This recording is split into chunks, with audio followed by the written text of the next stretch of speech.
మలివేద యుగము లేదా ఋగ్వేద యుగం ఈ కాలంలో ఆర్యుల యొక్క సమగ్ర చరిత్రను అధ్యయనం చేసిన తర్వాత మనం మలివేద యుగంలోకి ప్రవేశించాల్సి ఉంటుంది.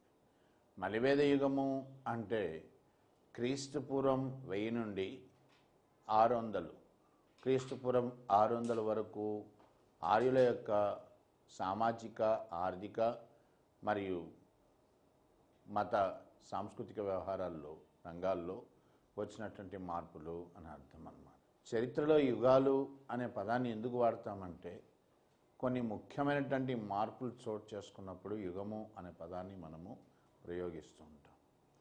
మలివేద యుగములో వచ్చినటువంటి మార్పులు ఏమిటి అంటే ముఖ్యంగా ఆర్యుల యొక్క సాంస్కృతిక క్షేత్రం కల్చరల్ జోన్ అంట. ఇది తొలివేద యుగంలో ఋగ్వేద కాలంలో సప్తసింధు ప్రాంతం వాళ్ళ యొక్క ప్రధాన కేంద్రంగా ఉంది. అట్లాంటిది మలివేద కాలంకి వచ్చేసరికి ఆర్యులు గంగా యమున నదీ పరివాహక ప్రాంతంలోకి ప్రవేశించడం జరిగింది.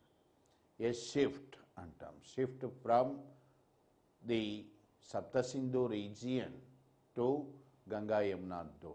అంటే ఈ యుగంలో ఆర్యులు ప్రస్తుత ఉత్తరప్రదేశ్ ప్రాంతంలోకి ప్రవేశించడం జరిగింది. ఆర్య తెగలు ఇవి మలివేద కనబడకుండా పోయినాయి, అంతరించిపోయినాయి. వీటి స్థానంలో కొత్త కొత్త తెగలు వచ్చాయి. ఎవరా కొత్త కొత్త తెగలు? కురు అంటే కురుక్షేత్రం. ప్రస్తుతం మనం హస్తినాపురం ఢిల్లీ ప్రాంతాన్ని హర్యానా ప్రాంతాన్ని పరిపాలించినటువంటి కురువంశం. కురు వాళ్ళకి పొరుగునున్నటువంటి వాళ్ళు పాంచాలులు. కురు, పాంచాల, అంగ, వంగ, విదేహ, కాశీ, మగధ ఇట్లాంటి కొత్త కొత్త తెగల రాజ్యాలు వచ్చాయి. ఈ తెగలు కూడా మనం గుర్తించుకోవాల్సినటువంటి అవసరం ఉంది. అందుకనే మహాభారత యుద్ధం కూడా బహుశా జరిగి ఉంటే మలివేద కాలంలో జరిగి ఉండాలి. ఎందుకంటే కురువంశం అనేటువంటిది వచ్చింది మలివేద కాలంలోకి వచ్చింది. మహాభారత యుద్ధం ఎప్పుడు జరిగి ఉంటుంది? చరిత్రకారులు ప్రస్తుతం ఎక్కువ మంది అంగీకరిస్తున్నటువంటి సంవత్సరం క్రీస్తుపూర్వం 956. క్రీస్తుపూర్వం 956 కాలం నాటికి మహాభారత యుద్ధం జరిగి ఉండాలి. అంటే కొత్త తెగలు వచ్చేసాయి అని అర్థం అన్నమాట. కురువంశం ఎట్లా వచ్చింది? కురుక్షేత్రాన్ని పరిపాలించింది కురువంశం. ఋగ్వేద కాలం నాటి భరత మరియు పురు ఈ రెండు తెగలు కలిసిపోవడం వల్ల కురు తెగ అనేటువంటి ఒక కొత్త తెగ ఏర్పడ్డది అన్నమాట. ఇంకా ఏ మార్పులు కనిపిస్తున్నాయి? మార్పులు అనేటువంటివి రాజకీయ సామాజిక ఆర్థిక రంగాలు అన్నిట్లో కూడా మార్పులు కనిపిస్తున్నాయి మనకు. అందుకే దీని యుగము అని అనడం జరిగింది. రాజకీయ రంగంలో ఏ మార్పులు వస్తున్నాయి? ఋగ్వేద కాలంలో రాజుకి కేవలం పరిమితమైన అధికారం ఉండేది. బలమైన శాసనసభలు సభా సమితి ఉండేవి అని తెలుసుకున్నాం. మలివేద కాలంకి వచ్చేసరికి రాచరికం బాగా బలపడ్డది. రాజు నిరపేక్షమైన నిరంకుశమైనటువంటి అధికారం చెలాయించాడు. రాజు బలపడడానికి గల కారణాలు ఏంటి అంటే ఏ శాసనసభలైతే ఆయనపై నియంత్రణ చేశాయో ఆ శాసనసభలు అంతరించిపోయినాయి. సభా సమితి అంటాం. ముందుగా సమితి అంతరించిపోయింది. సమితి కూడా ఎందుకు అంతరించిపోయింది అంటే మలివేద కాలంకి వచ్చేసరికి చిన్న చిన్న గణరాజ్యాలు కాస్త పోయి పెద్ద పెద్ద ప్రాదేశిక రాజ్యాలు వచ్చాయి. టెరిటోరియల్ స్టేట్స్ అంటాం. ట్రైబల్ స్టేట్స్ కాస్త పోయి టెరిటోరియల్ స్టేట్స్ వచ్చాయి. చిన్న చిన్న గణరాజ్యాలు పోయి పెద్ద పెద్ద రాజ్యాలు ఎప్పుడైతే వచ్చాయో ప్రజలు అందరికీ కూడా పోయి సమితిలో భాగస్వామ్యం తీసుకోవడం, పాల్గొనడం ఇది సాధ్యం కాలేదన్నమాట.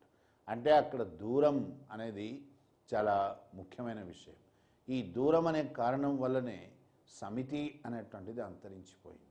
అందరూ కలవడము అనేటువంటిది సాధ్యపడలేదన్నమాట. అందుకని ముందుగా సమితి అంతరించిపోయింది. బలమైన సమితి ఎప్పుడైతే అంతరించిపోయిందో సభను నియంత్రించడం రాజుకు చాలా సులభమైపోయింది. అట్లా రాచరికం బాగా బలపడ్డది. రెండో కారణం ఏంది అంటే రాజులు కొన్ని యజ్ఞాలు యాగాలు చేశారు. దాని ద్వారా దైవంతో సమానమైనటువంటి స్థాయిని కూడా వాళ్ళు చాటుకోవడం జరిగింది. ఏ యజ్ఞాలు యాగాలు? రాజసూయ, అశ్వమేధ, వాజపేయ, నరమేధ. ఇట్లా 4 ముఖ్యమైనటువంటి యాగాల గురించి వేద సాహిత్యం ప్రస్తావిస్తోంది. రాజస్వ యాగం చేసినప్పుడు సామాన్యమైనటువంటి రాజు కాస్త రాజన్యుడవుతాడు, అంటే కింగ్ ఆఫ్ కింగ్స్, రాజులకు రాజు అనమాట, రారాజు అవుతాడు. అట్లాంటి రారాజు వాజపేయం చేస్తాడు. వాజపేయము అంటే రథం. ఆ రథము ఏ దిక్కుకైనా వెళ్ళొచ్చు, ఆ దిక్కులకంతా ఆయనే అధిపతి అవుతాడు. అట్లాంటి వాడు అశ్వమేధం చేస్తాడు. అశ్వమేధం చేశాడంటే ఒక గుర్రాన్ని వదులుతారన్నమాట. ఆ గుర్రం ఏ దిక్కుకైనా వెళ్ళొచ్చు, దాన్ని ఆపచ్చు, ఎవరైనా ఆపచ్చు, రాజును సవాల్ చేయొచ్చు. అశ్వమేధం నిర్విఘ్నంగా ముగిసింది అంటే రాజన్యుడైన వాడు స్వరాట్ అవుతాడు. ఇట్లా స్థాయిలు పెంచుకుంటూ పోతారు. కానీ గుర్తుంచుకోవాల్సింది ఏంటంటే నరమేధం అనేది ప్రస్తావించబడ్డది, కానీ ఎవడు చేయలేరు. వేదకాలంలో చెయ్యనటువంటి ఒక యాగం ఏమిటి అంటే నరమేధం. ఎందుకంటే అది చాలా కాంప్లికేటెడ్, చాలా క్లిష్టమైందనమాట. ఇది మనకు ఆంధ్రుల చరిత్రలో విష్ణుకుండినులు, వీళ్ళలో మాధవవర్మ అనే రాజు ఈ నరమేధం చేసినట్టుగా చెప్పబడ్డదన్నమాట. అదొక్కటే ఆధారం, మిగిలిన వాళ్ళు ఎవరు కూడా నరమేధానికి పూనుకోలేదు. కానీ అక్కడ జరిగింది ఏంటి అంటే ఈ యజ్ఞాలు యాగాల వల్ల రాజులు తమకు దైవంతో సమానమైనటువంటి స్థాయిని చాటుకోవడం జరిగింది. ఇట్లా రాచరికం బలపడ్డది. నెక్స్ట్ ఇంకా ఏ మార్పు వచ్చింది అనంటే ఋగ్వేద కాలంలో యంత్రాంగం అనేది లేదు, అవసరాన్ని బట్టి అధికారులు నియమించబడేవాళ్ళు. అట్లాంటిది మలివేద కాలంకి వచ్చేసరికి యంత్రాంగం విస్తృతం గావించబడ్డది. కొత్త కొత్త అధికారులు నియమించబడ్డారు. ఎవరి ముఖ్యమైనటువంటి అధికారులు? బగదుగ్గా. బగదుగ్గా అంటే బాగా అన్నాం. బాగా అంటే కంపల్సరీ ట్యాక్స్, ప్రజలందరూ కూడా తప్పనిసరిగా కట్టాల్సినటువంటి పన్నును బాగా అన్నాం. ఈ బాగాని వసూలు చేయడానికి వచ్చినటువంటి వాడు బగదుగ్గా. యంత్రాంగం విస్తృతం గావించబడ్డది. కొత్త కొత్త అధికారులు నియమించబడ్డారు. ఎవరి ముఖ్యమైనటువంటి అధికారులు? బగదుగ్గా. బగదుగ్గా అంటే బాగా అన్నాం. బాగా అంటే కంపల్సరీ ట్యాక్స్, ప్రజలందరూ కూడా తప్పనిసరిగా కట్టాల్సినటువంటి పన్నును బాగా అన్నాం. ఈ బాగాని వసూలు చేయడానికి వచ్చినటువంటి వాడు బగదుగ్గా, కొత్త అధికారి అన్నమాట, బగదుగ్గా. అట్లాగే బలి అన్నాం. బలి అంటే స్వచ్ఛంగాను వచ్చినటువంటి వాడు బలిసాధక. అట్లాగే ఆర్యులు వ్యసనాలు, వీళ్ళలో ప్రధానమైనటువంటి వ్యసనం జూదం ఆడడం. ఈ జూద గృహాలకు కూడా పర్యవేక్షణకు ఒక అధికారి ఉంటాడు, ఆయన పేరే అక్షవేప అంటాం. ఇట్లాంటి కొత్త యంత్రాంగం, వీళ్ళని కూడా మనము తరచుగా ఎగ్జామ్స్లో అప్పుడప్పుడు వీళ్ళ మీద కూడా ప్రశ్నలు వేస్తుంటారు. అట్లాగే ఇంకొక అధికారి కూడా వచ్చాడు, సూత అంటాం. ఎవరు సూతుడంటే? సామాన్యంగా సూత అంటే అర్థం ఏంటంటే రథాన్ని నడిపేవాడు అని అర్థం. సూతులు గొప్ప పండితులు అన్నమాట. అటు పద్యాలు అల్లుతారు, కథలు చెప్తారు, పాటలు పాడుతారు. వీళ్ళని ఒక రకంగా విదూషకులని కూడా అనొచ్చు మనం. Bard, B A R D, bard. బాడ్ అంటే పోయట్ కమ్ సింగర్ అంటాం అన్నమాట. సూతుల గురించి మనం ఎందుకు ఇక్కడ ప్రస్తావిస్తున్నాము అంటే ఈ సూతులు మహాభారతాన్ని గానం చేసేవాళ్ళు.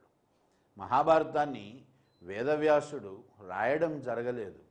మహాభారతాన్ని వేదవ్యాసుడు శ్లోకాల రూపంలో సమకూర్చాడు. శ్లోకాల రూపంలో సమకూర్చబడినటువంటి మహాభారతాన్ని సూతులు గానం చేసేవాళ్ళు. అట్లా గానం చేసేటువంటి మహాభారతాన్ని ఏమని పిలుస్తాము అంటే జయ సంహితం అంటాం. ఇది క్వశ్చన్గా అడిగారు అన్నమాట. మహాభారతం యొక్క అసలు పేరేంది? అసలు పేరేందంటే జయ సంహితం, జయ సంహితము అంటాం. దీనికి వేరే ఇతర పేర్లు కూడా ఉన్నాయి, ఎందుకంటే దీంట్లో 1,00,000 శ్లోకాలు ఉన్నాయి. అందుకని దానికి ఇతర పేర్లు ఏమిటి? శత సహస్ర సంహితం. శత అంటే 100, సహస్ర అంటే 1000, అంటే 100,000 శ్లోకాలు కలిగినటువంటి వేదం అన్నమాట, శత సహస్ర సంహితం. అట్లాగే మహాభారతంలో లేనిదంటూ లేదు. మానవుడి జీవితంలో ఏ అంశాలైతే మనిషి జీవితాన్ని నిర్దేశిస్తాయో అన్నింటినీ గురించి ప్రస్తావించారు. కాబట్టే మహాభారతానికి ఇంకొక పేరు పంచమ వేదం అని అంటాం. జయ సంహితం, శతసహస్ర సంహితం, పంచమ వేదం, ఇవన్నీ మహాభారతానికి పర్యాయ పదాలన్నమాట, ఇతర పేర్లు అన్నమాట. ఈ సూతుల ద్వారా మనకు మహాభారతం మనకు చేరుకోగలిగింది, ఎందుకంటే వాళ్ళు గానం చేసేవాళ్ళు కాబట్టి. ఇట్లా ఒక కొత్త యంత్రాంగం అనేటువంటిది మలివేద కాలంలోకి వచ్చేసింది. అంటే ముఖ్యమైన మార్పులు ఏంది? శాసనసభల యొక్క ప్రాముఖ్యత పోయింది, రాజరికం బలపడ్డది, కొత్త యంత్రాంగం వచ్చింది. ఇదే కాకుండా పన్నుల వ్యవస్థ కూడా స్థిరీకరించబడ్డది. ఋగ్వేద కాలంలో పన్నులున్నాయి, బాగా బలి, కానీ ఎంత అని చెప్పబడలేదు. కానీ మలివేద కాలంకి వచ్చేసరికి బాగా అంటే పంటలో 1/6 వంతు అని చెప్పడం జరిగింది. అట్లాగే ఋగ్వేద కాలంలో సిద్ధ సైన్యాలు లేవు, యుద్ధం వస్తేనే సైన్యం ఉంటుంది, అందరూ యుద్ధానికి వెళ్ళేవాళ్ళు అన్నమాట. కానీ మలివేద కాలంకి వచ్చేసరికి సిద్ధ సైన్యాలంటూ ఏర్పడ్డాయి. ఇవి రాచరిక వ్యవస్థ అంటే పొలిటికల్ సిస్టమ్కి రాజకీయ వ్యవస్థలో వచ్చినటువంటి మార్పులు అని చెప్పవచ్చు. అట్లాగే మలివేద కాలంకి వచ్చేసరికి సామాజిక రంగంలో కూడా మార్పులు వచ్చాయి. ఇక్కడ వాస్తవంగా చెప్పాలంటే గొప్ప మార్పులన్నీ కూడా సామాజిక పరంగా మలివేద కాలంలో చోటు చేసుకున్నాయి. ఏ మార్పులు వచ్చాయి సామాజిక పరంగా? నెంబర్ 1, కుల వ్యవస్థ అని మనము ఈరోజు దేన్నైతే అంటున్నామో ఇది మలివేద కాలంకి వచ్చేసరికి సంపూర్ణ రూపాన్ని సంతరించుకున్నదన్నమాట. ఋగ్వేద కాలంలో 3 వర్ణాలు ఉన్నాయి, బ్రాహ్మణ, క్షత్రియ, వైశ్య, ఇవి వర్ణాలు. ఈ 3 వర్ణాలతో కూడినటువంటి వర్ణ వ్యవస్థ మలివేద కాలంకి వచ్చేసరికి అంటే క్రీస్తు పూర్వం 1000 నుండి 600 మధ్యకాలంలోకి వచ్చేసరికి చతుర్వర్ణ వ్యవస్థగా మారింది. అంటే 4 వర్ణాలతో కూడినటువంటి వ్యవస్థ. 4వ వర్ణం శూద్రులు, బ్రాహ్మణ, క్షత్రియ, వైశ్య, శూద్ర, వీళ్ళతో కూడినటువంటి చతుర్వర్ణ వ్యవస్థ అనేటువంటిది ఏర్పడ్డది. అంటే మలివేద కాలంకి వచ్చేసరికి శూద్రుడికి వర్ణస్థాయి ఇచ్చారు. ఎందుకు ఇచ్చారో అనేటువంటి తర్వాత చెప్తాం, అది ఆర్థిక వ్యవస్థకి వెళ్తే తెలుసుకోవచ్చు.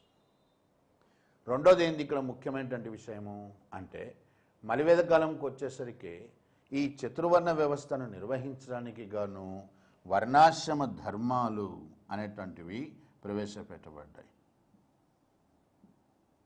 ఆశ్రమ ధర్మాలు, వర్ణాశ్రమ ధర్మాలు ఏమవుతాయి అంటే బ్రహ్మచర్య, గృహస్థ, వానప్రస్థ, సన్యాస, ఇవి 4 వర్ణాశ్రమ ధర్మాలు. బ్రహ్మచర్య, గృహస్థ, వానప్రస్థ, సన్యాస. పుట్టిన వ్యక్తి కొంతకాలం పాటు బ్రహ్మచర్యాన్ని పాటిస్తాడు విద్యాభ్యాసం అయ్యే వరకు. దాని తర్వాత గృహస్థుడు అవుతాడు. గృహస్థుడైనటువంటి వాడు కొన్నాళ్ళ తర్వాత గొప్ప విషయాల గురించి యోచించాలి, అందుకని అడవులకు వెళ్ళాలి. దాన్ని వానప్రస్థం అంటాం. వానప్రస్థ దశలో వ్యక్తి భార్యతో ఉండవచ్చు అన్నమాట. సన్యాసం అంటాం, ఆ దశలో వ్యక్తికి ఇంక ఏ సంబంధం ఉండదు, అంటే భార్య కూడా ఉండకూడదు అన్నమాట.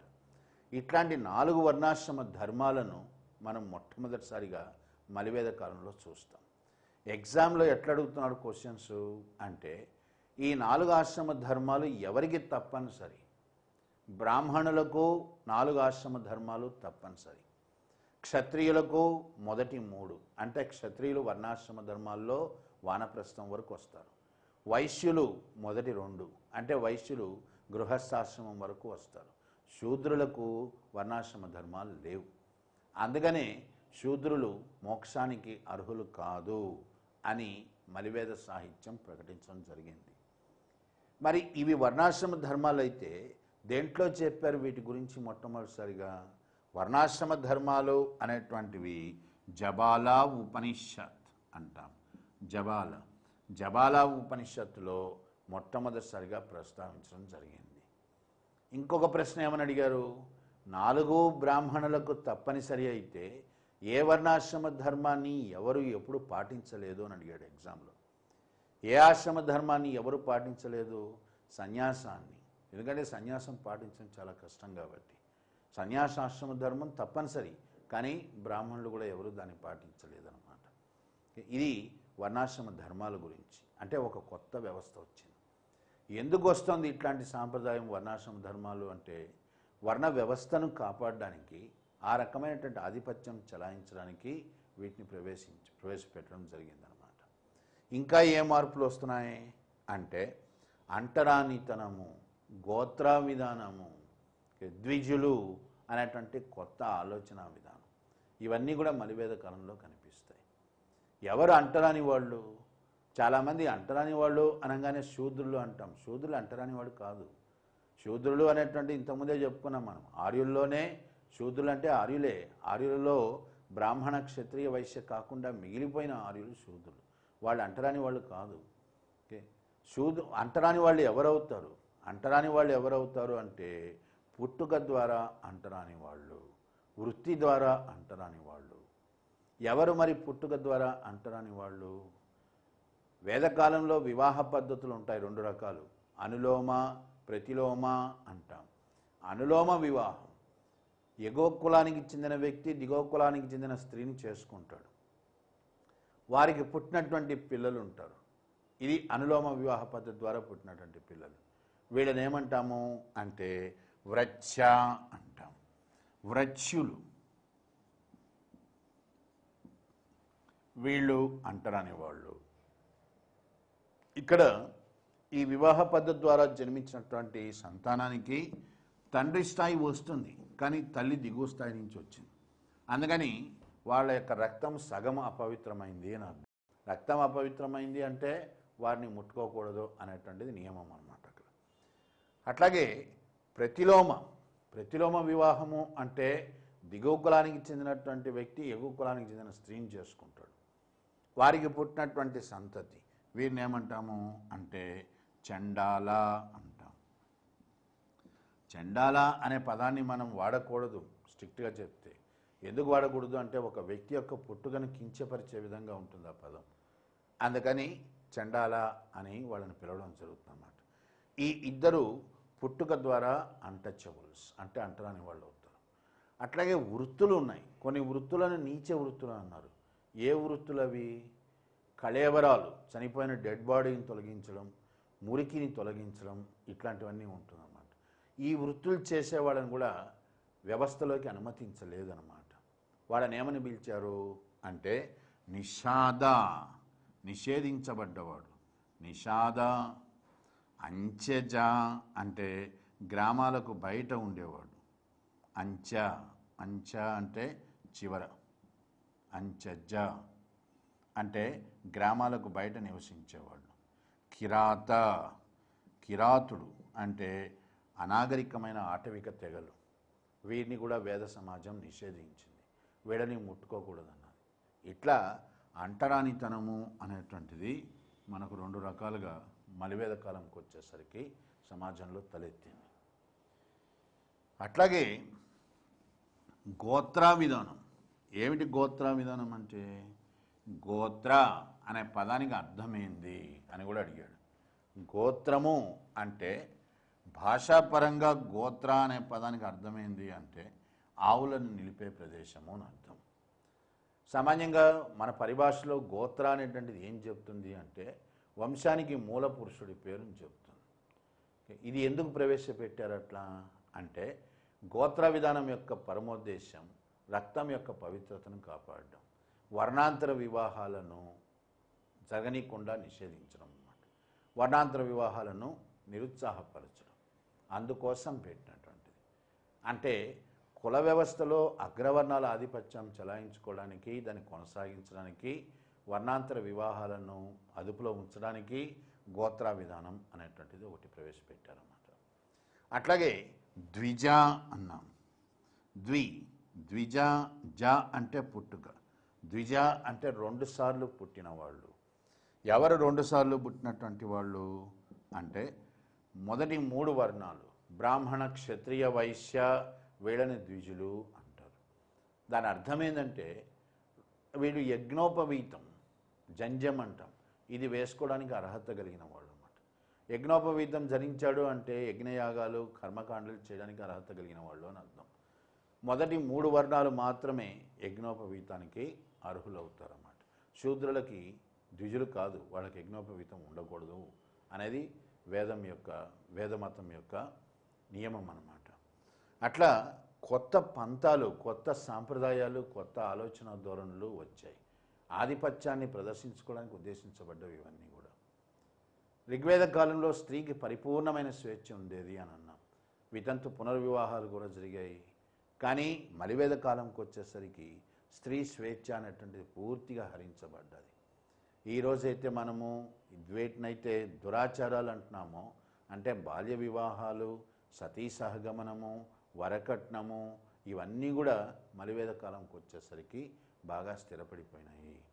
అందుకే ఋగ్వేద కాలం గురించి చెప్తూ ఒక మాట కూడా అనుకున్నాం మనం. ఏమని అంటే, స్త్రీ సంపూర్ణమైన స్వేచ్ఛని, స్వతంత్రాన్ని అనుభవించిన చిట్ట చివరి దశ ఋగ్వేద యుగం అవుతుంది.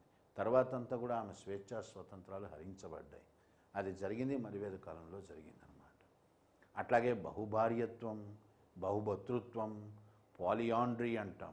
బహుభార్యత్వం, బహుభర్తృత్వం, పాలిగామి, బహుభార్యత్వం. పాలియాండ్రీ అంటే బహుభర్తృత్వం. ఒక స్త్రీ ఒక హస్బెండ్ కంటే ఎక్కువగా ఉండడం, ఒక భర్త కంటే ఎక్కువ మందితో ఉండడం, ఇది కూడా మలివేద కాలంలోనే జరిగింది. ఇట్లా ఊహించని మార్పులు సమాజంలో చోటు చేసుకున్నాయి.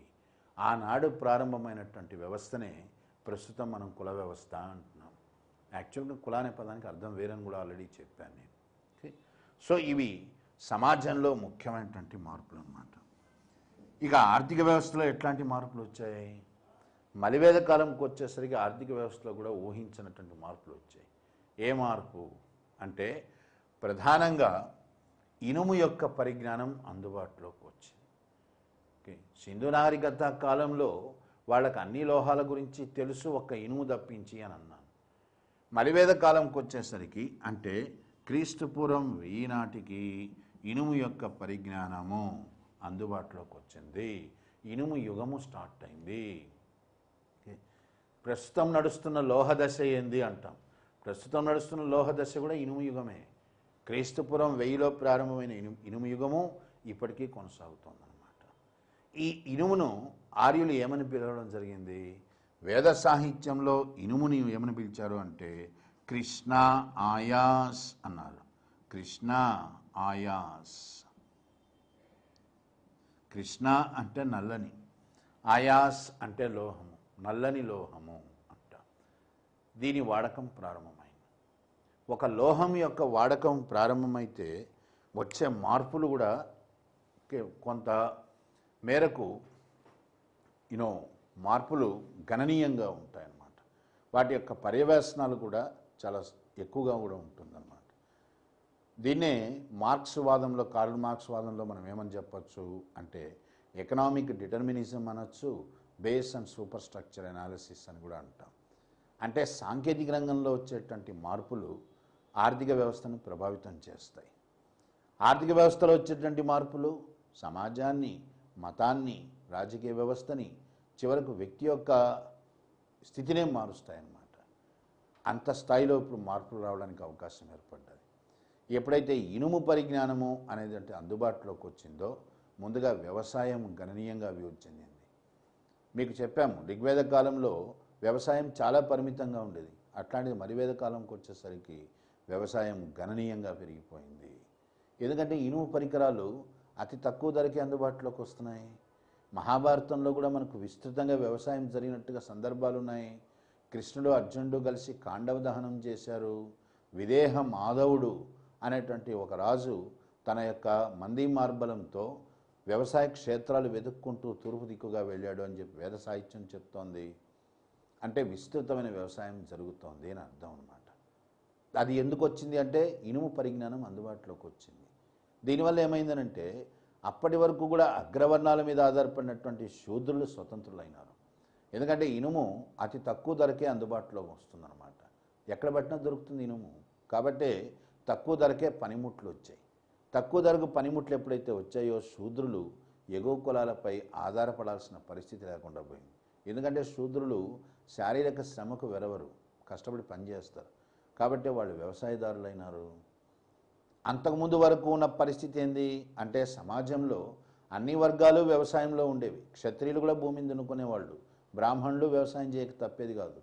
అట్లా క్షత్రియుడిగా భూమిని దున్నుకుంటున్నప్పుడే జనకుడికి సీత బయటపడింది. సీత అనే పదానికి అర్థం ఏందని కూడా అడిగాడు ఎగ్జామ్లో ఒకసారి. సీత అనే పదానికి అర్థం ఏంది అని అంటే కరెక్ట్గా చెప్తే నాగలి అని అర్థం అనమాట. ఇప్పుడు ఎప్పుడైతే ఇనుము పరిజ్ఞానం అందుబాటులోకి వచ్చిందో శూద్రులకి, వాళ్ళు వ్యవసాయదారులైనారు. వాళ్ళు ఎప్పుడైతే వ్యవసాయంలోకి వచ్చారో మిగిలిన సామాజిక వర్గాలు వ్యవసాయానికి పోవాల్సిన అవసరం లేకుండా పోయింది. శూద్రుడే ఉత్పత్తి చేస్తున్నాడు. ఓకే, ఇట్లా కొన్ని సామాజిక వర్గాలు వ్యవసాయం నుంచి విరమించుకున్నాయి, శూద్రులు వ్యవసాయదారులైనారు. ఇంకా పర్యవేక్షణాలు ఎట్లా ఉన్నాయి ఆర్థిక వ్యవస్థలో అంటే, విస్తృతమైనటువంటి వ్యవసాయం వల్ల మిగులు ఉత్పత్తి వచ్చింది. మిగులు ఉత్పత్తి అంటే ఏంది? నీ అవసరాలకు పోగా మిగిలేది మిగులు ఉత్పత్తి. ఇది పెట్టుబడిగా మారుతుంది. ఎప్పుడైతే మిగులు ఉత్పత్తి వచ్చిందో దాని ద్వారా వ్యవసాయము, వర్తకము, వాణిజ్యం ఇవన్నీ కూడా బాగా అభివృద్ధి చెందాయి. వర్తక వాణిజ్యాలు ఎప్పుడైతే అభివృద్ధి చెందుతున్నాయో ఆటోమేటిక్గా అంటే ఆ విధంగానే పట్టణాలు అభివృద్ధి చెందుతాయి. మలివేద కాలంకి వచ్చేసరికి పట్టణాలు విస్తృతంగా ఏర్పడుతున్నాయి. ఋగ్వేద కాలంలో నీకు పట్టణాలు కనబడవు. ఋగ్వేద కాలంలో ఏ పట్టణాలున్నా ఏమీ లేవు, గ్రామీణ వ్యవస్థలే కనిపిస్తాయి. అట్లాంటిది మలివేద కాలంకి వచ్చేసరికి అచిచత్ర, అతరంజికేర, హస్తినాపుర, శ్రవస్తి, పుష్కల ఇట్లాంటి గొప్ప గొప్ప పట్టణాలు వచ్చేసాయి. అందుకనే మలివేద యుగాన్ని ఏమంటాము అంటే, మలివేద యుగాన్ని రెండవ పట్టణ వ్యవస్థ, రెండవ పట్టణ దశ అంటాం. దీన్నే సెకండ్ ఏజ్ ఆఫ్ అర్బనైజేషన్, రెండవ పట్టణ దశ అంటాము. పట్టణ దశ, మొదటి పట్టణ దశ సింధు నాగరికత అవుతుంది. దాని తర్వాత రెండవ పట్టణ దశ మలివేద నాగరికత అవుతుంది అన్నమాట.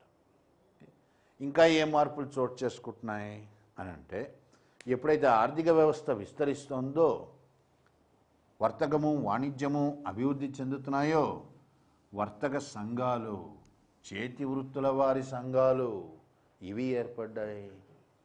ఎగ్జామ్లో తరచుగా దీని మీద కూడా ప్రశ్నలు అడిగారు. శ్రేణి అంటే ఏంది అని అడిగాడు. శ్రేణి వ్యవస్థ. శ్రేణి అనగా వర్తక సంఘము లేదా చేతి వృత్తుల వారి సంఘము. ఇట్లా రెండు రకాలుగా ఉంటాయి శ్రేణులు. ఓకే, రెండు రకాల్లో వర్తక సంఘానికి వర్తక శ్రేణి అంటాం. ఆ వర్తక శ్రేణికి అధిపతి ఉంటాడు. ప్రతి శ్రేణికి ఒక అధిపతి ఉంటాడు. వర్తక సంఘానికి అధిపతిని ఏమంటాము అంటే శ్రేష్ఠి అంటాం. శ్రేష్ఠి అంటే అర్థము ఓకే, వర్తక సంఘానికి అధిపతి, head of the merchant guild అంటాం. ఇంగ్లీష్లో ఈ శ్రేణుల్నే మనం ఏమని పిలుస్తామంటే గిల్డ్ సిస్టమ్, గిల్డ్ అంటాం. అట్లాగే చేతి వృత్తుల వారి సంఘం కూడా ఉంది. చేతి వృత్తుల వారి సంఘాన్ని మనం ఏమని పిలుస్తాం, దానికి అధిపతిని ఏమని పిలుస్తాం, జ్యేష్ఠక అంటాం. జ్యేష్ఠకుడు అంటే చేతి వృత్తుల సంఘానికి అధిపతి అని అర్థం. ఇట్లా శ్రేష్ఠి మరియు జ్యేష్ఠక అనేటువంటి అధిపతులు వర్తక సంఘాలకి ఏర్పడడం కూడా జరిగింది. ప్రతి వర్తక సంఘము లేదా ప్రతి చేతి వృత్తుల సంఘము వీటికి వాళ్ళకంటూ కొన్ని నియమావళి ఉంటుంది. ఈ నియమావళిని ఏమంటాము అంటే శ్రేణి ధర్మ అంటాం. శ్రేణి ధర్మ అంటే అర్థము శ్రేణి యొక్క నియమావళి అని అర్థం. ఏది ఉత్పత్తి చేయాలి, ఎంత ఉత్పత్తి చేయాలి, నాణ్యత ఎంత శాతం ఉండాలి, ఎంత ధర నిర్ణయించాలి అన్నీ కూడా వాళ్ళే నిర్ణయించుకుంటారు. ఇక్కడ రాజ్యం యొక్క ఇంటర్ఫీరెన్స్ అంటే రాజ్యం యొక్క ప్రవేశం అంటూ ఉండదు ఈ విషయాల్లో. ఇట్లా బలమైనటువంటి సంఘాలు ఏర్పడ్డాయి. వాటిని ఏమంటున్నామంటే శ్రేణులు అంటాం. అట్లాగే మలివేద కాలంకి వచ్చేసరికి ఒక కొత్త రకమైనటువంటి కుండల తయారీ కూడా స్టార్ట్ అయింది. కుండల యొక్క ప్రాముఖ్యత ఏమని చెప్పుకున్నాం మనము? కుండల యొక్క ప్రాముఖ్యత ఏమిటి అంటే కుండని బట్టి ఆ జాతిని గుర్తిస్తాం. ఎందుకంటే అన్ని జాతులు ఒకే రకమైన కుండలు తయారు చేయవు. ఒక కుండను చూడంగానే చెప్పచ్చు ఏ జాతి తయారు చేసింది అదే అని. ఎందుకంటే ఒక్కొక్క కుండ ఒక్కొక్క రకంగా ఉంటుంది కాబట్టి, భిన్నంగా ఉంటుంది కాబట్టి. మలివేద కాలం నాడు తయారైనటువంటి కుండలను ఆర్కియాలజీ అంటే పురావస్తు పరంగా మనం ఏమని పిలుస్తాము అంటే PGW అంటాం.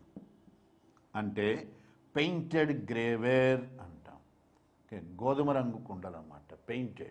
పెయింటెడ్ గ్రేవేర్ అని అంటాం.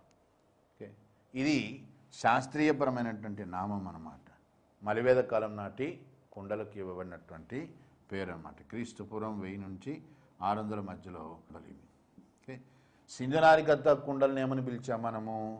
బీపీడబ్ల్యూ అన్నాం, బ్లాక్ పాలిష్డ్ వేర్ అని అన్నాం. మలివేద కాలం నాటి కుండలను కాస్త పీజీడబ్ల్యూ అనడం జరుగుతుంది. వేద సాహిత్యం ఏమని పిలిచింది? వేద సాహిత్యం ఈ కుండల్ని ఏమని పిలుస్తోంది అంటే నీలలోహిత అంటుంది. ఇది కూడా అడిగాడు చాలాసార్లు. నీలలోహిత అంటే అర్థమేంది అన్నాడు. నీలలోహితములు అంటే మలివేద కాలం నాడు తయారు చేయబడ్డ కుండలు అని అర్థం అన్నమాట. ఇట్లా మలివేద కాలంకి వచ్చేసరికి మార్పులు విస్తృతంగా తయారైనాయి ఆర్థిక వ్యవస్థలో అన్నమాట. ఇక మతం ఎట్లా ఉన్నది? మతపరంగా ఏ మార్పులు వచ్చాయి మలివేద కాలంలో? ఎట్లయితే సామాజిక, రాజకీయ, ఆర్థిక రంగాల్లో ఊహించని మార్పులు వస్తున్నాయో మతంలో కూడా ఆ స్థాయిలోనే మార్పులు వస్తున్నాయి. ఊహించనంతటి మార్పులు వచ్చేసాయి మతంలో కూడా. ఏ మార్పులు? ఋగ్వేద కాలం నాటి మతము నిరాడంబరమైనటువంటి మతం. అక్కడ కాంప్లికేటెడ్ అంటే కొంత వివాదాస్పదమైన లేదా శ్రమతో కూడినటువంటి యజ్ఞాలు, యాగాలు అనేటువంటివి లేవు. మలివేద కాలంకి వచ్చేసరికి మతంలో యజ్ఞము, యాగము వీటి యొక్క పాత్ర ఎక్కువైపోయింది. ఎప్పుడైతే యజ్ఞాలు, యాగాలు ఎక్కువైపోతాయో మతంలో పురోహిత వర్గం యొక్క ఆధిపత్యం ఏర్పడుతుంది.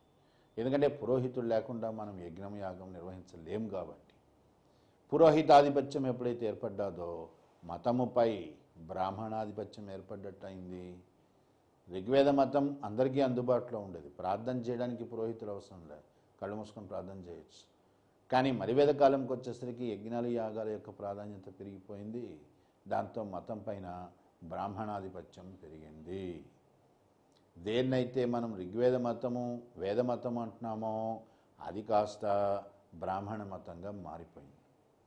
బ్రాహ్మణికల్ రిలీజియన్ అని కూడా అంటాం. పురోహితాధిపత్యము పెరగడం ఒక మార్పు. రెండో మార్పు ఏమిటి అంటే ఋగ్వేద కాలంలో ప్రధానమైనటువంటి దేవుళ్ళు ఇంద్ర, వరుణ, అగ్ని. మలివేద కాలంకి వచ్చేసరికి ఈ ముగ్గురు దేవుళ్ళ యొక్క ప్రాధాన్యత పూర్తిగా పోయింది. వారి స్థానంలో కొత్త దేవుళ్ళు ప్రవేశించారు. అట్లా వచ్చిన కొత్త దేవుళ్ళు ఎవరు? త్రిమూర్తులు, బ్రహ్మ, విష్ణు, మహేశ్వర. బ్రహ్మని ప్రజాపతి, సృష్టికి కర్తగా మనము గుర్తించడం జరిగింది ఈ యుగంలో. విష్ణు అంటే సృష్టిని కాపాడేవాడు. ఋగ్వేద కాలంలో పశుపతి కాస్త రుద్రాగా పిలువబడ్డాడో అటువంటి రుద్ర కాస్త మలివేద కాలంకి వచ్చేసరికి శివ లేదా మహేశ్వరగా పిలువబడ్డాడు. ఇట్లా త్రిమూర్తులు అనేటువంటిది ఒక కొత్త విధానంగా వచ్చింది మలివేద కాలంలో. వీళ్ళు కాకుండా ఇంకా కొత్త దేవుళ్ళు వచ్చారు. ఎవరా కొత్తగా వచ్చినటువంటి దేవుళ్ళు? శూద్రులు తమకంటూ ఒక ప్రత్యేక దేవుణ్ణి కూడా సృష్టించుకోవడం జరిగింది. అట్లా సృష్టించబడినటువంటి ప్రత్యేక దేవుడే పూసన్ అంటాం. పూసన్ మీద కూడా ఎగ్జామ్లో మనకు ప్రశ్నలు అడిగాడు. పూసన్ అంటే దేనికి దేవుడు అని అడిగారు. పూసన్ అంటాం. పూసన్ అంటే వ్యవసాయానికి దేవుడు, పశుపక్షాదులకు దేవుడు, రాత్రిపూట ప్రయాణించే బాటసారులకు మార్గం చూపే దేవుడు. అట్లాగే వివాహాలకు దేవుడు, కొత్త దేవుడు అనమాట. అప్పటిదాకా లేదు, ఆ ప్రస్తావన లేవు. అట్లాంటిది మలివేద కాలంకి వచ్చేసరికి కొత్త దేవుడుగా పూసన్ అనేవాడు కనిపిస్తాడు మనకు. అట్లాగే కుబేరుడు అంటాం. సిరి సంపదలకు మూలమైనటువంటి వాడు కుబేరుడు. దీన్ని బట్టి నీకేం తెలుస్తున్నది అంటే ఆర్థిక వ్యవస్థ బాగా విస్తరిస్తున్నది. కొత్తగా ప్రాభవంలోకి వస్తున్నటువంటి శూద్రులు కూడా తమకంటూ ఒక దేవుడిని ఏర్పరచుకున్నారు. కుబేరుడు వైశ్యులకు ప్రధానమైనటువంటి దేవుడు అనమాట, ఐశ్వర్యానికి ప్రధానమైనటువంటి వాడు. కాబట్టి క్వశ్చన్ ఇంకోసారి ఏమని ఇచ్చాడు ఎగ్జామ్లో అంటే ఏ దేవుడికి మనిషి వాహనము అని అడిగాడు. కుబేరుడికి మనిషి వాహనం. ఓకే, అందుకనే మనకు కుబేరుడి బొమ్మలో కూడా చూడండి, ఒక మనిషి యొక్క భుజాల మీద ఇంకొక మనిషి కూర్చున్నట్టుగా కనిపిస్తాడు. ఆ మనిషి ఎవరంటే కుబేరుడు అనమాట. అంటే అక్కడ అర్థం ఏంటంటే సంపద అనేది మనిషిని నియంత్రిస్తుంది అని అర్థం అనమాట. ఓకే, అందుకనే కుబేరుడికి ఇంకొక పేరేమిటి అంటే నరవాహన దత్త అని కూడా అంటాము. ఏ దేవుడికి మనిషి వాహనము అంటే కుబేరుడికి. అందుకని కుబేరుణ్ణి నరవాహన దత్త అంటాం. ఇట్లా మతంలో మార్పులు చోటు చేసుకుంటున్నాయి. ఋగ్వేద మతం గురించి చెప్తూ ఏం చెప్పాను, సరస్వతి ఒకే ఒక్క స్త్రీ దేవత అన్నాను. కానీ మలివేద కాలంకి వచ్చేసరికి అసలు సరస్వతి ప్రస్తావనే లేదు. అంటే అర్థమైంది, సరస్వతి నది ఇంకిపోయింది లేదా అంతరించిపోయి ఉంటుంది అని అర్థం అన్నమాట. మలివేద కాలం చివరి దశకు వచ్చేసరికి కొన్ని మార్పులు చోటు చేసుకుంటున్నాయి. ఏమిటా మార్పులు అని అంటే బ్రాహ్మణాధిపత్యం పెరిగిపోవడం. ఇది సహజంగానే సమాజంలో ఇతర వర్ణాలించరాని విషయమైందనమాట. బ్రాహ్మణాధిపత్యాన్ని క్షత్రియులు, వైశ్యులు, శూద్రులు వీరందరూ కూడా ప్రశ్నించడం జరిగింది. సమాజంలో అశాంతి పెరిగింది. సామాజికపరమైనటువంటి ఆధిపత్యం ఎవరు చెలాయించాలి, బ్రాహ్మణుడా క్షత్రియుడా? ఇది నానాటికి పెరిగిపోతున్న యజ్ఞకాండలు, కర్మకాండలు ఇవన్నీ కూడా ఖర్చుతో కూడుకున్నాయి. ఆర్థిక వ్యవస్థ మీద భారాన్ని మోపే విధంగా ఉన్నాయి. అందుకనే వైశ్య, శూద్ర వీరు సహజంగానే బ్రాహ్మణ మతం వైపు విముఖతను ప్రదర్శించారు. పైగా బ్రాహ్మణ మతం యుద్ధకాంక్షను కూడా పెంచి పోషించింది. ఇది కూడా క్షత్రియుల యొక్క వ్యతిరేకతకు కారణమైందనమాట. అంటే అక్కడ జరుగుతున్నది ఏంది అంటే మలివేదం యొక్క చివరి దశకుంది.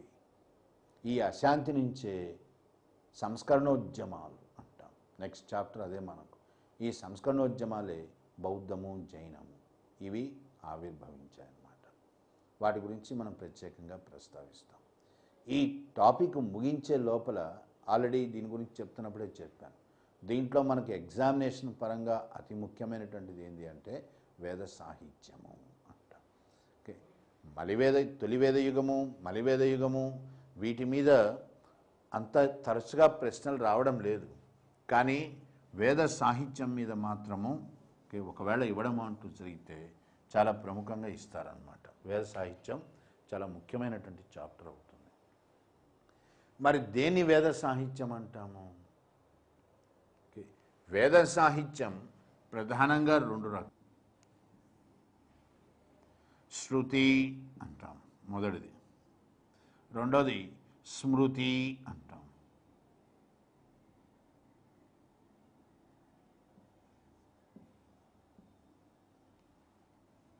దేన్ని శృతి అంటాం? 4 వేదాలు శృతులు అవుతాయి, వేదములు. మిగిలినంతా స్మృతి సాహిత్యమే. 4 వేదాలు అంటే ఋగ్వేదము, సామవేదము, యజుర్వేదము, అథర్వణ వేదము.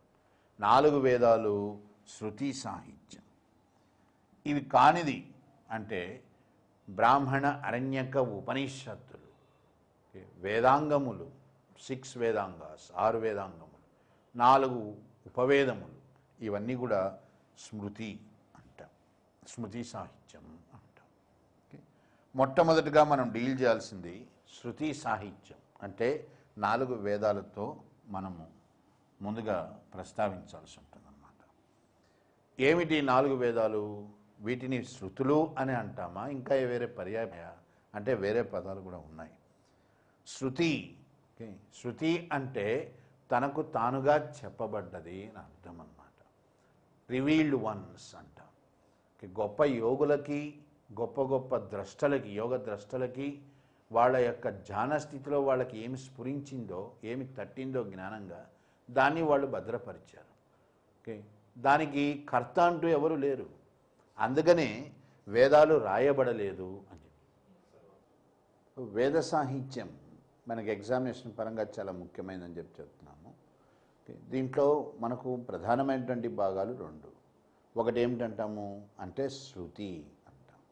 శృతి అంటే తనకు తానుగా చెప్పబడ్డది. దీనికి కర్త అంటూ ఎవరు ఉండరు. ఓకే, అంటే యోగులకు ఏమి స్ఫురించిందో దాన్ని వాళ్ళు తమ స్ఫురించిన జ్ఞానంగా వాళ్ళ రూపంలో పొందుపరిచారు. అట్లా 4 వేదాలు శృతులు అంటాం. ఇంగ్లీష్లో చెప్తే రివీల్డ్ వన్స్ అని అంటాం, అంటే చెప్పబడ్డవి అని. దానికి కర్త అంటూ ఎవరు ఉండరు, అది శృతి. ఈ 4 వేదాలను దేన్నైతే మనం శృతులు అని అంటున్నామో వాటికే పర్యాయ పదాలు కూడా ఉన్నాయి.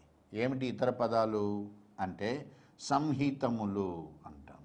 అంటే వీటి యొక్క ప్రధానోద్దేశ్యము మానవుడికి హితము చెప్పడమే, మంచి చెప్పడమే. అందుకనే 4 వేదాలను 4 సంహితములు అని కూడా అంటాం. ఓకే, అట్లాగే శృతి, సంహిత, వేద. వేదము అంటే మూలం నుంచి పుట్టింది, విత్ నుంచి పుట్టింది, అంటే మూలం నుంచి పుట్టింది అన్నమాట. అట్లాగే అవి రాయబడలేదు, ఎవరి చేత రాయబడలేదు, అందుకని అపురుషమేయములు అని కూడా అంటాం. ఇవన్నీ కూడా ఏంటంటే వేదాలకు పర్యాయ పదాలు అన్నమాట. దీని తర్వాత రెండవ భాగం ఏంటి వేద సాహిత్యంలో అంటే స్మృతి అంటాం. స్మృతి 4 వేదాలు కానిదంతా కూడా స్మృతి సాహిత్యంలోకి వస్తుంది. ఏమేమి వస్తాయి?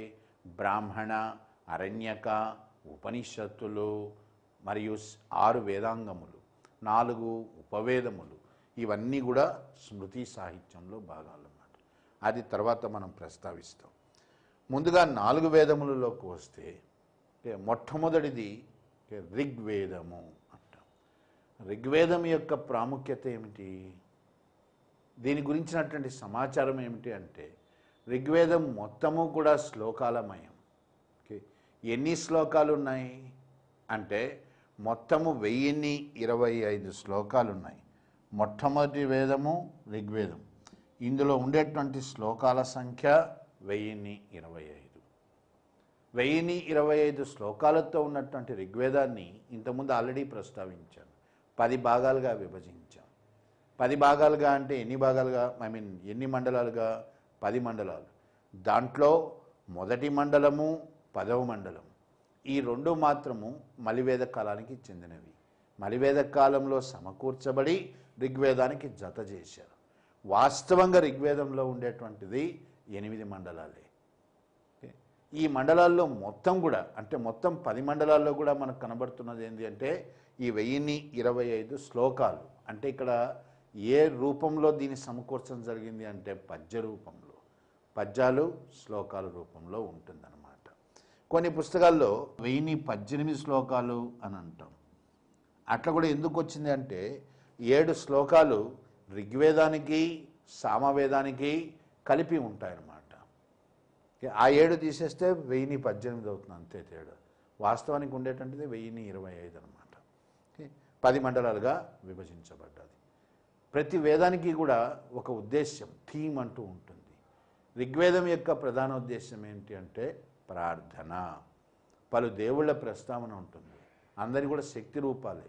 ఆ దేవుళ్ళను ఎట్లా ప్రార్థించాలి, వాళ్ళని ప్రసన్నం చేసుకోవడానికి ఏం చేయాలి, ఇట్లా ప్రార్థన వృత్తాంతంగా సమకూర్చబడ్డది ఋగ్వేదం అన్నమాట.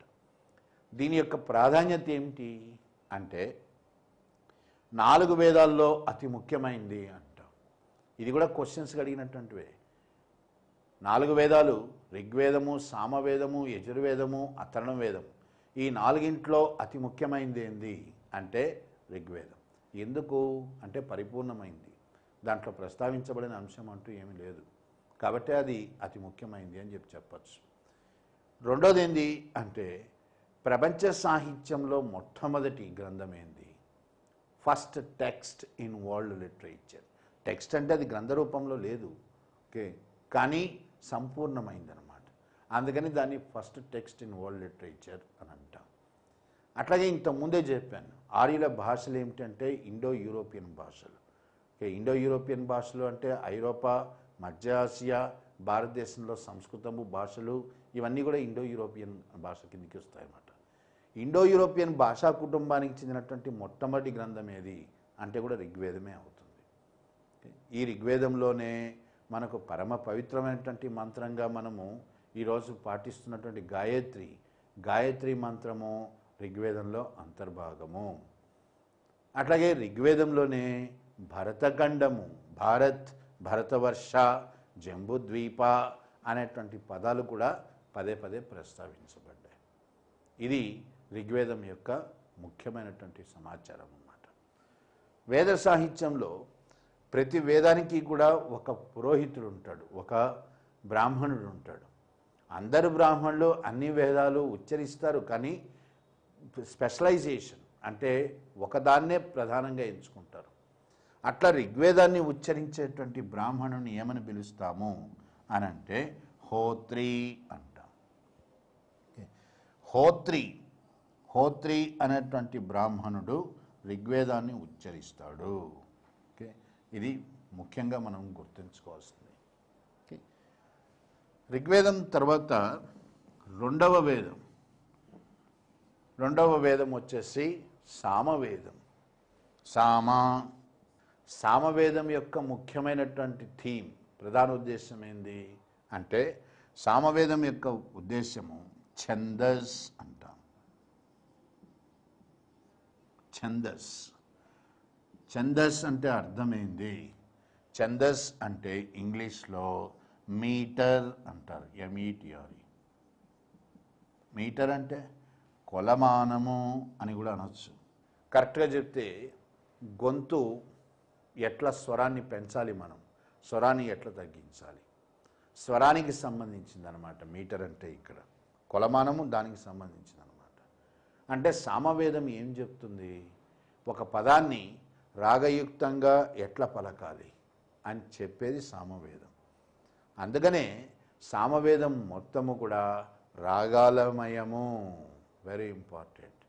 ఓకే, ఋగ్వేదంలో నీకు శ్లోకాలు కనిపిస్తాయి, సామవేదంలో నీకు మొత్తం కూడా రాగాలే, ట్యూన్స్ అంటాం ఇంగ్లీష్లో. ఎప్పుడైతే సామవేదంలో నీకు రాగాలే, భారతీయ సంగీత సాంప్రదాయము ప్రారంభమైంది. భారతీయ సంగీత సాంప్రదాయానికి మూలమైన వేదం ఏంది అనంటే సామవేదం అవుతుంది. ఎందుకంటే దీంట్లో మొత్తం కూడా రాగాలు ఉంటాయి. మరి సామవేదాన్ని ఉచ్చరించేటువంటి బ్రాహ్మణుని ఏమంటాము అంటే ఉద్ఘట అంటాం.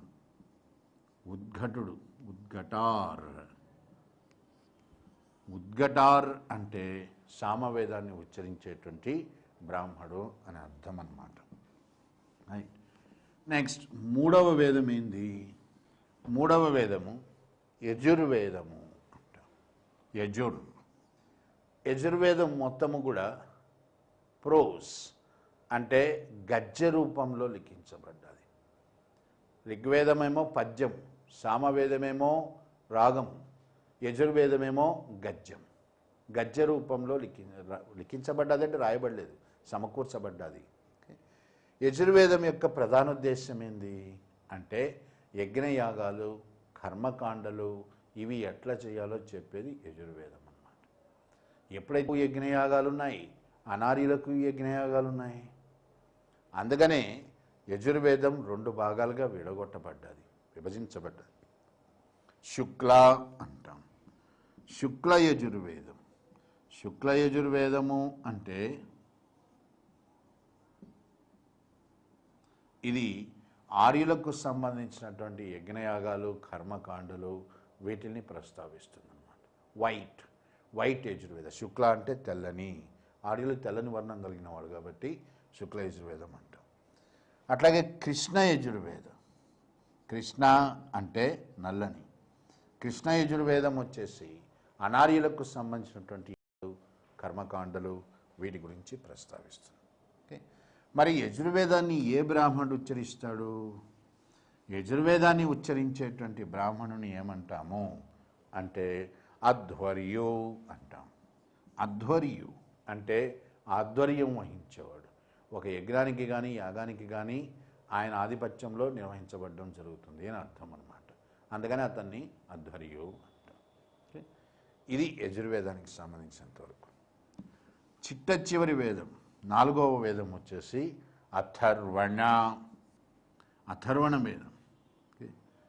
దీన్ని మనము కొంచెం జాగ్రత్తగా గమనించాలి.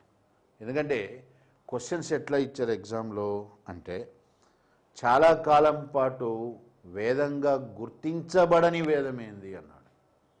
ఓకే, 4 వేదాల్లో చాలా కాలం పాటు వేదంగా గుర్తించబడని వేదం ఏది అంటే అథర్వణ వేదం.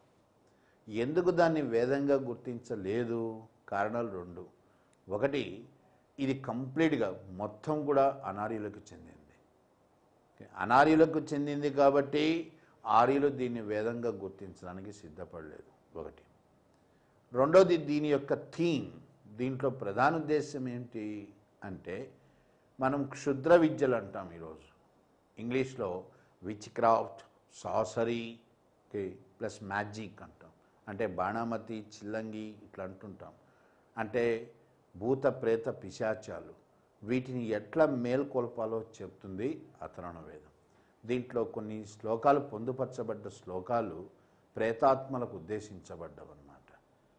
వేదం అనేటువంటిది మానవుడి యొక్క ఉన్నతికి దోహదపడేది అని వేదమే చెప్తోంది. హితము అని కూడా అన్నాం దాన్ని. మరి అట్లాంటప్పుడు ఇందులో ప్రస్తావించబడ్డ అంశాలు మానవుడి యొక్క పతనానికి దారితీస్తున్నాయి. దీంట్లో చెడు ఉన్నది. అందుకని కూడా దీన్ని చాలా కాలం పాటు వేదంగా గుర్తించలేదు. చాలా కాలం పాటు వేదంగా గుర్తించలేదు. కానీ తర్వాత మళ్ళీ వేదంగా ఎందుకు గుర్తించారు అంటే వాస్తవంగా అథర్వణ వేదం కొన్ని ప్రయోజనాలు ఇచ్చినోడికి. ఏది? నెంబర్ 1 అంటే అథర్వణ వేదం యొక్క ప్రాముఖ్యత ఏమిటి అంటే అథర్వణ వేదంలో భారతీయ గణిత శాస్త్రము, మన యొక్క గణిత శాస్త్రం, ఇండియన్ మ్యాథమెటిక్స్ అంటాం, ఇది అథర్వణ వేదంలో భాగం అన్నమాట. నెంబర్ 1. నెక్స్ట్ నెంబర్ 2, అట్లాగే భారతీయ రేఖాగణితము అంటే జామెట్రీ అంటాం. మ్యాథమెటిక్స్, జామెట్రీ అండ్ ఆయుర్వేదం, మన అసలు సిసలైనటువంటి వైద్య విధానం ఆయుర్వేదం, ఇది కూడా అథర్వణ వేదంలో భాగమే. అంటే మనకు ఎంతో ఉపకరించినటువంటి గణితము, రేఖాగణితము, ఆయుర్వేదము, ఇవన్నీ అథర్వణ వేదం నుంచి వచ్చాయి. ఇవి మనకు గొప్ప ప్రయోజనం చేకూర్చాయి. అందుకనే అథర్వణ వేదానికి వేద స్థాయి ఇవ్వబడ్డది. ఇంకొకటి ఇక్కడ గుర్తించాల్సింది ఏంటంటే ప్రతి వేదానికి ఒక బ్రాహ్మణుడు ఉంటాడు. ఋగ్వేదానికి హోత్రి, సామవేదానికి ఉద్ఘటుడు, అథర్వణ యజుర్వేదానికి అధ్వర్యు. కానీ అథర్వణ వేదాన్ని ఉచ్చరించే బ్రాహ్మణుడు ఉండడు. బ్రాహ్మణుడు లేని బ్రాహ్మణుడు ఉచ్చరించని వేదం ఏది అంటే అథర్వణ వేదం. అథర్వణ వేదానికి బ్రాహ్మణుడు లేడు. ఇట్లా 4 వేదాలు కలిస్తే మొదటి భాగం, దాన్నే శృతి అన్నాము. దీని తర్వాత వచ్చింది వేద సాహిత్యంలో 2వ భాగం, దాన్నే స్మృతి అంటాము. స్మృతి సాహిత్యం ఏంది? స్మృతి అంటే అర్థము, స్మృతి అంటే జ్ఞాపకము అని కూడా అర్థం వస్తుంది. మనము ఇదేనైతే మనం చదువుతామో, దేన్ని గ్రహిస్తామో దాని మీద మనం వ్యాఖ్యానం చేస్తాం. ఆ జ్ఞాపకాన్ని ఆధారంగా చేసుకొని దాని మీద వ్యాఖ్యానం చేస్తాం. అట్లా చేయబడ్డప్పుడు అది స్మృతి అవుతుంది. మరి స్మృతి సాహిత్యంలో ఏమేమి వస్తాయి అంటే ప్రతి వేదానికి అనుబంధంగా ఉండేటువంటివన్నీ కూడా స్మృతి సాహిత్యంలో వస్తాయి. ఏమిటట్లా ప్రతి వేదానికి అనుబంధంగా ఉండేటువంటివి అంటే బ్రాహ్మణ,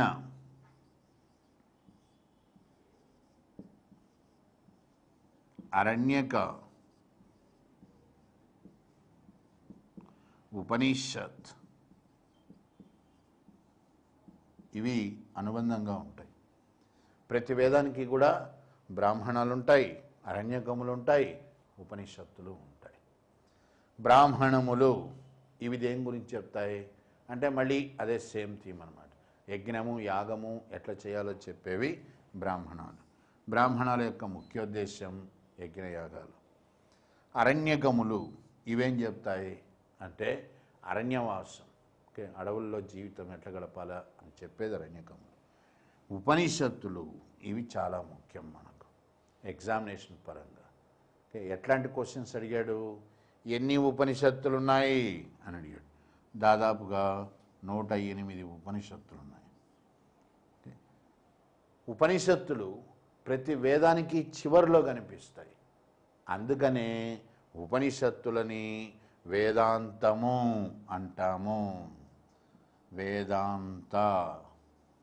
ఇది ఎగ్జామ్లో ప్రశ్నగా ఇవ్వబడ్డది. ఎట్లా ఇవ్వబడ్డది ప్రశ్నగా? వేద సాహిత్యంలో దేన్ని వేదాంతం అంటారు అన్నారు. దేన్ని వేదాంతం అంటాము?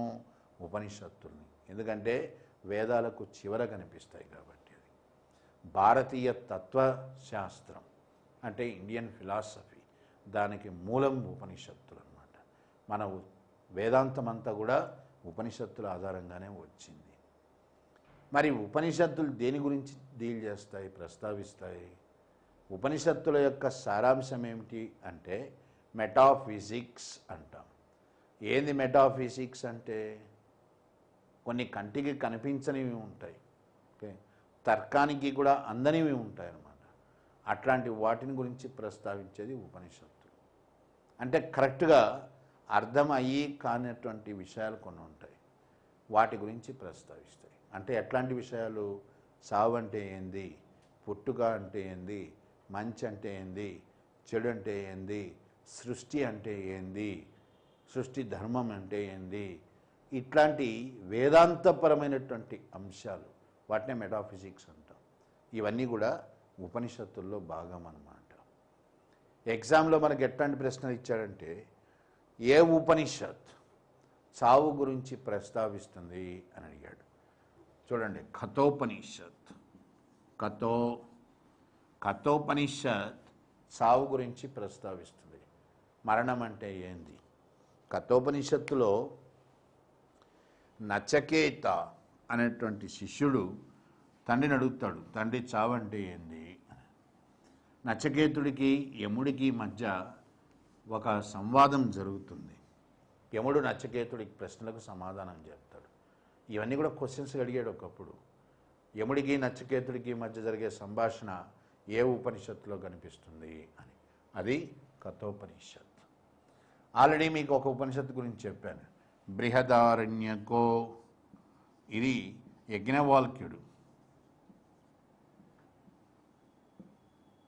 యజ్ఞవాల్క్యుడు చేత సమకూర్చబడ్డదన్నమాట. ఇదేం చెప్తుంది? ఆత్మ పునర్జీవనం, చనిపోయిన తర్వాత ఆత్మస్థితి ఎట్లా ఉంటుంది అంటే మనిషి చనిపోయిన తర్వాత ఆత్మస్థితి, దాని గురించి ప్రస్తావిస్తుంది. అట్లాగే ఈశో అంటాం, ఈశావాస్య లేదా ఈశోపనిషత్.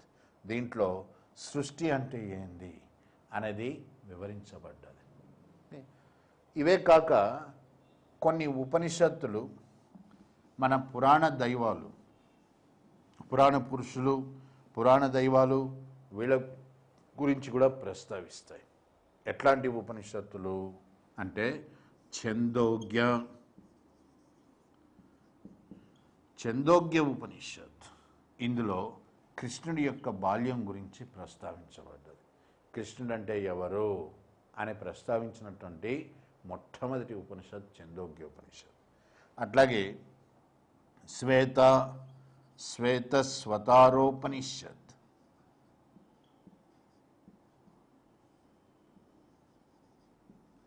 ఇందులో శివుడి గురించి ప్రస్తావన ఉంటుంది.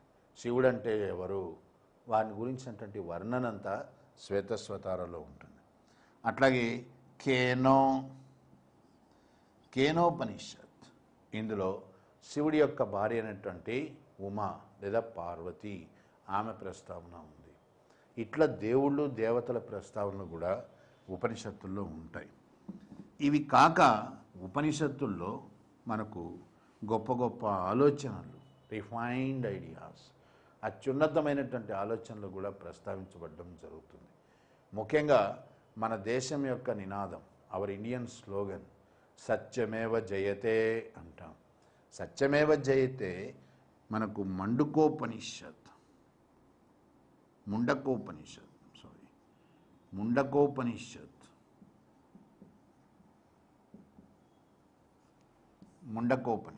ఇందులో భాగం అన్నమాట. సత్యమేవ జయతే, దీన్ని అశోకుడు గ్రహిస్తాడనమాట. తన శాసనాల్లో ఆయన దీన్ని ప్రస్తావించడం జరిగింది. అట్లా దాని ప్రాధాన్యత వెలుగులోకి వచ్చింది. సత్యమేవ జయతే అది చివరకు మనకు మన దేశం యొక్క నినాదం అయిందనమాట. ఇట్లా ఉపనిషత్తుల్లో చక్కటి ఆలోచనలు కూడా మనకు పొందుపరచబడడం జరిగింది. దీని తర్వాత స్మృతి సాహిత్యంలో ఇంకా ఏమేమి వస్తాయి? స్మృతి సాహిత్యంలో బ్రాహ్మణ అరణ్యక ఉపనిషత్తులే కాకుండా 6 వేదాంగములు ఉన్నాయి.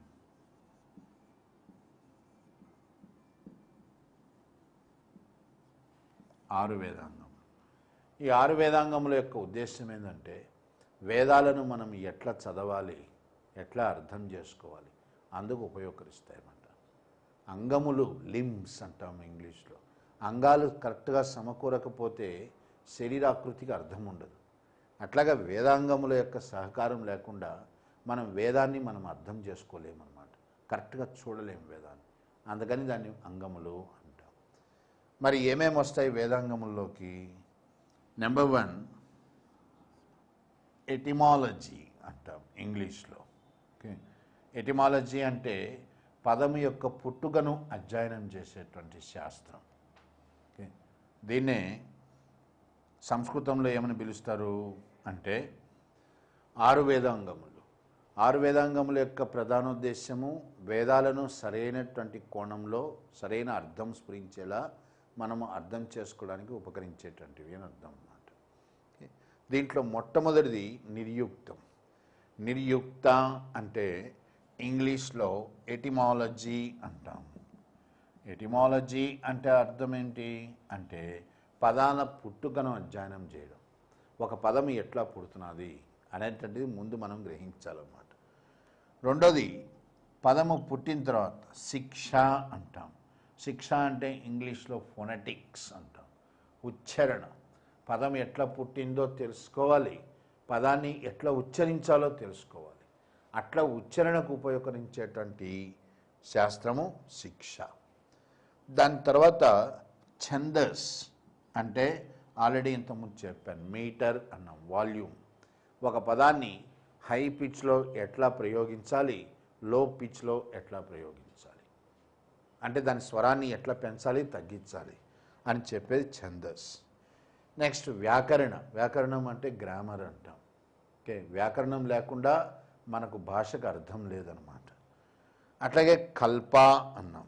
కల్ప అంటే అర్థం ఏంటంటే రిచువల్, RITUAL అంటే యజ్ఞయాగాలు ఎట్లా చేయాలో చెప్పేది కల్ప అన్నమాట. ప్రతి వేదము చెప్తుంది, చెప్తున్నటువంటి వాటిని ఎట్లా నిర్వహించాలి అది చెప్పేది కల్ప. నెక్స్ట్ జ్యోతిష్ అంటాం. జ్యోతిష్ అంటే అస్ట్రానమీ. అస్ట్రానమీ అనేటువంటిది అస్ట్రాలజీ కాదు.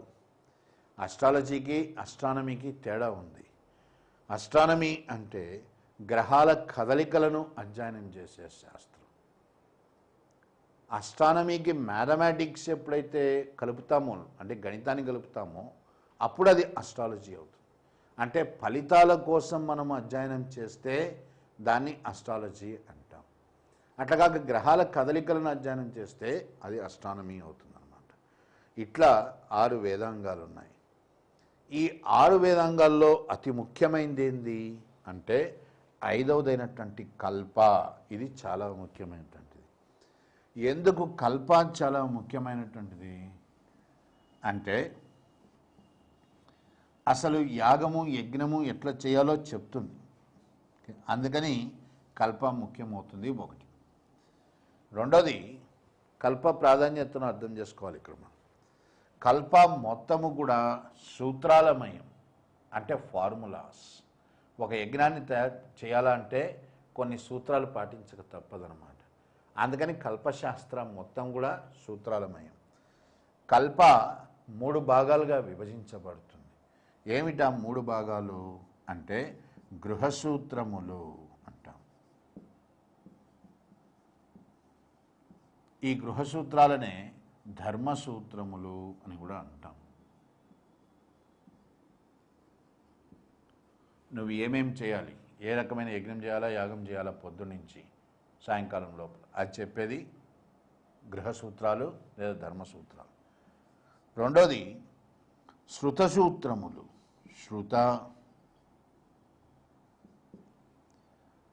శృతసూత్రములు సమాజం ఎట్లాంటి యజ్ఞాలు యాగాలు చేయాలి చెప్తుంది. అశ్వమేధ రాజసూయ అన్నాం. ఇది ఒక ఇంట్లో చేసేటువంటి కాదు, సమాజం మొత్తానికి సంబంధించిన అన్నమాట. అట్లాంటి యజ్ఞాలు కొన్ని ఉంటాయి. వాటి గురించి చెప్పేటువంటిది శృత సూత్రములు అంటాం. మూడోది వచ్చేసి సుల్వ సూత్రములు. సుల్వ సూత్రాలు అంటే జామెట్రీ అంటే రేఖాగణితం. ఒక్కొక్క యజ్ఞానికి ఎటువంటి యజ్ఞగుండం ఉండాలి అని చెప్పేది సుల్వ సూత్రాలు. ఇట్లా కల్పాల్లో మొత్తము 3 భాగాలు ఉంటాయి. ముఖ్యంగా మొదటి భాగం అంటే గృహ సూత్రములు లేదా ధర్మసూత్రాలు. దీని ఆధారంగానే మన న్యాయశాస్త్రం అనేటువంటి దానికి ప్రాతిపదిక ఏర్పడ్డది. అందుకని కల్ప చాలా ముఖ్యమైనటువంటిది అన్నమాట 6 వేదాంగాల్లో. ఓకే, నెక్స్ట్ వేద సాహిత్యంలో చిట్ట